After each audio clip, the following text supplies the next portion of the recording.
ఈ రోజు అయితే మనమైతే the most famous tallest Durgamata దగ్గరికి అయితే వచ్చేసినాం. సో ఇది ఎక్కడో కాదు, మన హైదరాబాద్లో చాదర్ఘాట్ సర్కిల్ దగ్గర. సో ప్రతిసారి వీళ్ళు పెట్టినట్టే ఈసారి కూడా చాలా పెద్ద దుర్గామాతను అయితే రెడీ చేసినారు. సో వీళ్ళైతే విగ్రహం ఇక్కడే పెట్టి ఇక్కడే నిమజ్జనం అయితే చేస్తూ ఉంటారు. మనకి ఇండియాలోనే ద మోస్ట్ టాలెస్ట్ దుర్గామాత అని చెప్పొచ్చు. సో మనకి 65 ఫీట్స్ అయితే ఉంటుంది. సో మొత్తం విగ్రహం మట్టితోటి అయితే తయారు చేస్తారు.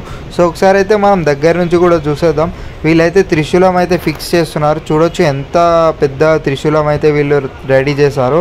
సో వీళ్ళైతే 2 మెంబర్స్ అయితే పట్టుకుంటున్నారు. సో పైన 2 మెంబర్స్, కింద 2 మెంబర్స్ అయితే ఉన్నారు.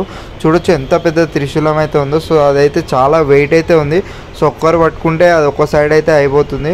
సో అందుకే కింద కూడా ఇద్దరు పట్టుకొని వీళ్ళైతే ఇవ్వడానికి అయితే ప్రయత్నిస్తున్నారు. సో ఇక్కడ కూడా చూసుకోవచ్చు వీళ్ళైతే ఇన్స్ట్రుమెంట్స్ అయితే రెడీ చేస్తూనే ఉన్నారు. సో ఆల్రెడీ ఈరోజు దుర్గామాత పెట్టడానికి డే అయితే వచ్చేసింది. సో ఈరోజు అయితే ఆల్రెడీ 3rd అక్టోబర్. సో ఈరోజు అయితే చాలామంది దుర్గామాతని అయితే పెట్టేస్తున్నారు. ఒక్కసారి అయితే మనం వర్కర్స్ని చూసుకోవచ్చు. వీళ్ళైతే థర్మాకోల్ కటింగ్ అయితే చేస్తూ ఉన్నారు. సో ఒక్కసారి మనం విగ్రహం అయితే బాటమ్ టు టాప్ అయితే చూసుకుందాం ఎలా రెడీ చేస్తున్నారు ఏంటి అనేసి. సో ఈరోజు ఆల్రెడీ దసరా అయితే స్టార్ట్ అయిపోయింది. మనకి దసరా నవరాత్రిలు అయితే స్టార్ట్ అయిపోయినాయి. సో ఆల్రెడీ 3rd అక్టోబర్కి మనకి విగ్రహాలు అయితే పెట్టేసి పూజలు అయితే చేస్తూ ఉంటారు. సో మనకి గులాబ్ సింగ్ కళాకార్ వాళ్ళు అయితే ఇంతవరకు ఇంకా విగ్రహం అయితే రెడీ చేస్తూనే ఉన్నారు. సో ఒకసారి షెడ్ వర్క్ కూడా చూసుకోవచ్చు. ఇంకా షెడ్ డెకరేషన్ కూడా అవ్వలేదు. సో నేనైతే ఆఫ్టర్నూన్ 12కి అయితే వచ్చినాను. సో ఇంకా వర్క్ అయితే జరుగుతూనే ఉంది. సో త్రిశూలం అయితే చూడొచ్చు, మనకి త్రిశూలం అయితే పెడుతూ ఉన్నారు. సో పబ్లిక్ని కూడా అలౌ చేయట్లేదు లోపలికి. సో మొత్తం బైక్స్ కానీ కార్ పార్కింగ్ కానీ మొత్తం బయటనే ఉంది. సో మనకి ప్రతిసారి గల్లీలో పెడతారు కాబట్టి ఈసారి అయితే స్ట్రేట్గా మనకి గ్రౌండ్లో అయితే పెట్టేసినారు. సో మనకి బయట పార్కింగ్ అయితే మొత్తం బయట అయితే చేపిస్తున్నారు. సో గ్రౌండ్లోకి అయితే ఒక్క బండి కూడా రానివ్వట్లేదు. సో మనకి మొత్తం లైటింగ్ సెటప్ కానీ అన్నీ రెడీ చేస్తారు. బట్ డెకరేషన్ పార్ట్ కానీ ఇంకా ఇక్కడ కట్టెలు కానీ ఏమి ఇప్పలేదు. సో ఆల్రెడీ మనకి ఈరోజు దసరా వైబ్స్, నవరాత్రి వైబ్స్ అయితే ఆల్రెడీ స్టార్ట్ అయిపోయినాయి. సో నేనైతే బెస్ట్ సజెషన్ ఇంకొక 2 డేస్ ఆగి వస్తే మనకి విగ్రహం అయితే మొత్తం పూర్తయి మంచిగా కనిపిస్తుంది. సో మనం ఆల్రెడీ నవరాత్రి స్టార్ట్ అయిపోయిందని చెప్పి ఫస్ట్ డేనే వచ్చేస్తాయి. అయితే వీళ్ళైతే ఇంకా పూర్తయితే అవ్వలేదు. సో 1 or 2 డేస్ ఆగేసి వస్తే మీకు మంచిగా విగ్రహం అయితే టోటల్గా పూర్తయిపోతుంది. సో పక్కన డెకరేషన్ వర్క్ కానీ ఇదంతా ఇంకా అవ్వలేదు. సో చాలా టైం అయితే పడుతుంది. సో మనకు కట్టెలు ఇప్పడానికి కూడా ఆల్మోస్ట్ ఈవినింగ్ అయితే పడుతుంది. సో కట్టెలు ఇప్పినా సరే మనకు డెకరేషన్ అయితే సైడ్స్లో ఏం అవ్వలేదు మనకు చూసుకోవచ్చు.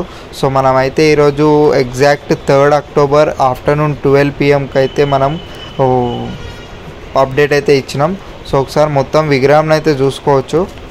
సో ఒకసారి మనం త్రిశూలంని అయితే జూమ్ చేసి చూసుకుందాం ఎలా పెడుతున్నారు ఏంటి అనేసి. సో ఇంత భారీ త్రిశూలంని అయితే ఇద్దరైతే పట్టుకొని పెడుతూ ఉన్నారు. సో కింద కూడా ఇద్దరు పట్టుకొని పైకి అయితే ఇచ్చినారు. చాలా బరువు అయితే ఉంది. సో ఒక్కరైతే లేపలేకపోతున్నారు. సో అంత పెద్ద త్రిశూలం అయితే రెడీ చేశారు. సో పెద్ద విగ్రహం కాబట్టి మనకి పెద్ద త్రిశూలం అయితే రెడీ చేశారు. సో ఒకసారి వీళ్ళైతే ఫిక్స్ చేస్తున్నారు. ఎలా ఫిక్స్ చేస్తున్నారు ఏంది అనేసి చూసేద్దాం. ఈ విగ్రహం అయితే ఆల్మోస్ట్ చాలా ఇయర్స్ నుంచి అయితే పెడుతున్నారు. సో ప్రతి ఇయర్స్ వీళ్ళైతే ఫీట్స్ అయితే పెంచుతూనే ఉన్నారు. సో లాస్ట్ టైం మనకి 55 ఫీట్స్. సో ఈసారి అయితే స్ట్రైట్గా మనకి 65 ఫీట్స్ అయితే పెట్టినారు. సో ఒకసారి దూరం నుంచి అయితే చూసుకుందాం విగ్రహంని. సో మొత్తం అరేంజ్మెంట్స్ ఆల్మోస్ట్ కంప్లీట్ అయిపోయినాయి. సో 70% అరేంజ్మెంట్స్ అయిపోయినాయనే చెప్పొచ్చు. బట్ ఈరోజు అయితే ఆల్రెడీ దసరా కాబట్టి ఇంకా మనకి కట్టెలు అయితే ఇప్పలేదు. సో కట్టెలు ఇప్పేస్తే మనకి చాలా అద్భుతంగా కనిపిస్తుంది. బట్ డెకరేషన్ వర్క్ కూడా ఏం అవ్వలేదు సైడ్స్లో. సో బెటర్ ఇంకో 1 or 2 డేస్ ఆగేసి వస్తే, సో ఎవరైనా దూరం నుంచి వస్తారు కాబట్టి సో వాళ్ళకైతే 1 or 2 డేస్ ఆగి వస్తే వాళ్ళకి చాలా బాగా కనిపిస్తుంది. సో ఇంత పెద్ద విగ్రహం అయితే మనకి ట్రోచర్ మీద అయితే రెడీ చేసినారు. సో ఇంత పెద్ద టాలెస్ట్ విగ్రహం 65 ఫీట్స్ అయితే ఉంటుంది కాబట్టి. సో కింద చూసుకోవచ్చు మనకి బుల్ పైన దుర్గామాత అయితే నించొని ఉంది. సో కింద రాక్షసుడు అయితే పడుకున్నాడు. సో దుర్గామాత ఆ రూపంలో ఈసారి అయితే డిజైన్ చేసినారు. సో వీళ్ళు ప్రతిసారి అక్కడే నిమజ్జనం అయితే చేస్తూ ఉంటారు. సో ఇంత పెద్ద విగ్రహం మట్టితోటే రెడీ చేస్తారు ప్రతిసారి. సో ఈసారి ఇంకా భారీగా 65 ఫీట్స్తో చాలా అంటే చాలా పెద్దగా రెడీ చేసినారు. సో లయన్ కూడా చూసుకోవచ్చు మనం. ఈసారి అయితే డిఫరెంట్ లుక్తో చాలా పెద్ద సైజులో వీళ్ళైతే రెడీ చేసినారు. సో మనకి హైదరాబాద్లోనే టాలెస్ట్ దుర్గామాత 65 ఫీట్స్ అయితే ఉంది.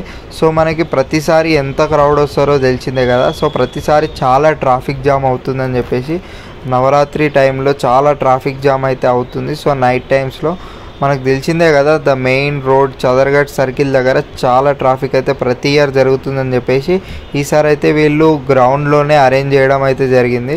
సో మొత్తం గ్రౌండ్లో అయితే ఫుల్ లైటింగ్ సెటప్తో అయితే పెట్టేసినారు. సో చూడొచ్చు మనం ఒకసారి ఫుల్ లైటింగ్ సెటప్తో.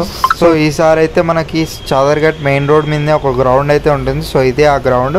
సో ఈ గ్రౌండ్లోనే మనకి ఇంత పెద్ద విగ్రహం అయితే పెట్టడం జరిగింది. సో బైక్స్ అయితే ఏం అలౌ చేయనీయట్లేదు. సో మనమైతే ముందే వచ్చేసినాం కాబట్టి మన బైక్ అయితే లోపల పెట్టినాం. సో ఇప్పుడైతే ఎవరు బైక్స్ అయితే అలౌ చేయనీయట్లేదు.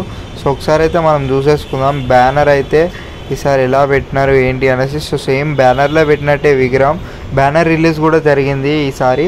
సో సేమ్ బ్యానర్లో ఉన్నట్టే విగ్రహం సేమ్ టు సేమ్ అదే విగ్రహం అయితే రెడీ చేసినారు. సో నెక్స్ట్ లెవెల్ అయితే ఉంది. సో ఫుల్ వీడియో అయితే మొత్తం మనకి కట్టెలన్నీ విప్పేసిన తర్వాత నీట్గా మనకి అమ్మవారి విగ్రహం ఎలా ఉంది ఏంటి అనేసి ప్రతి ఒక్క క్లిప్ మనం అయితే కవర్ చేస్తాం. ఒకసారి మన ఛానల్ని సబ్స్క్రైబ్ చేసుకునే వాళ్ళు ఉంటే వెంటనే సబ్స్క్రైబ్ అయితే చేసుకోండి. మరెన్నో కంటెంట్ మీ ముందుకి వస్తూనే ఉంటుంది. సో ఒక్కసారి వీడియో అయితే మొత్తం చూసేద్దాం. గ్రౌండ్ అయితే చూసుకోవచ్చు, మొత్తం చాలా నీట్గా అయితే తయారు చేసి, సో మనకి లైటింగ్ కూడా మొత్తం పెట్టేసినారు. సో బైక్స్ అయితే నాట్ అలౌడ్, మొత్తం గ్రౌండ్ బయటనే మనం బైక్స్ అండ్ కార్స్ అయితే పెట్టేసుకోవాలి.